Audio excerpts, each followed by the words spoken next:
Hi, my name is Begim Januzakova and I'm coordinator at the Unison Group and our co-organizing committee.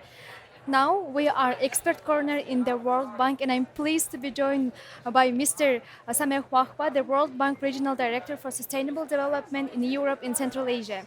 It's so pleasure to meet sir. Thank you, Begim. A pleasure to meet you.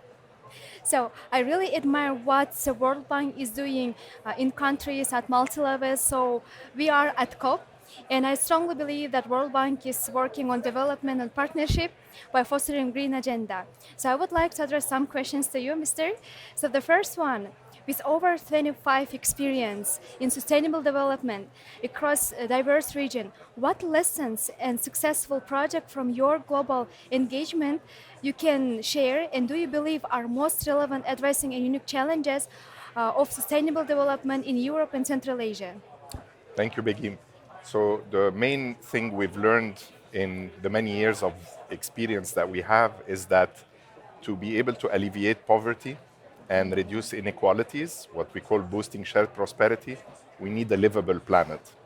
And to achieve this livable planet requires us to do quite a lot of work on sustainability and on tackling the impacts of climate change. In particular, in Europe and Central Asia, the impacts of climate change have been particularly devastating. So, take Central Asia, for instance.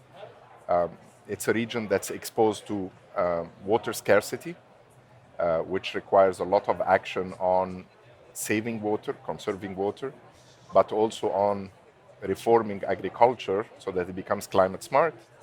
But it also is about working with communities, to ensure that they are resilient, adaptable to the impacts of climate change. So what we've learned is you can't really solve it with one action, but you need integrated actions. So on the one hand, you need to conserve water and use it more efficiently, like we're doing in most countries in Central Asia in irrigation systems. But at the same time, you need to also work on agriculture to make it climate smart, reduce the water usage, reduce the tillage, and improve the way this agriculture is resilient to climate change. And you need to work with communities as well, because if communities are not protected from the impacts of climate change, if communities are not resilient, then we have not done our job. Oh, thank you. Thank you very much for emphasizing the importance of holistic approach in all levels. So now we're moving to the second question. So are the young people and women who will inherit the consequences of today's decision? My next question is how is the World Bank fostering enabling environment for young leaders and women in Europe and Central Asia to access funding? So we work on types of projects that are called community-driven development, which basically we work with communities to take ownership of the decisions, prioritize the most important investments for them from a climate perspective, from an inclusion perspective, and to implement these. With that, we foster the role of women and their economic empowerment. We support the development of youth.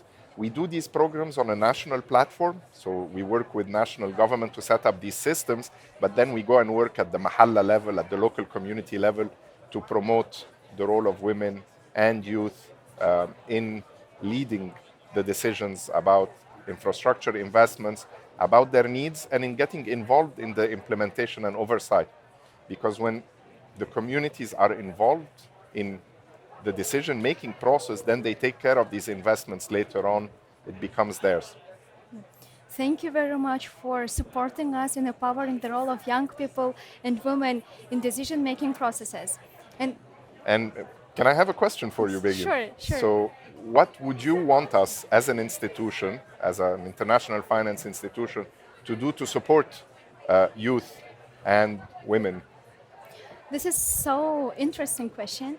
So the first thing that in such big institutions should do is institutionalize youth in decision-making processes and in maybe institutions as World Bank in order to ensure that they can act not only as beneficiaries but also as allies and partners.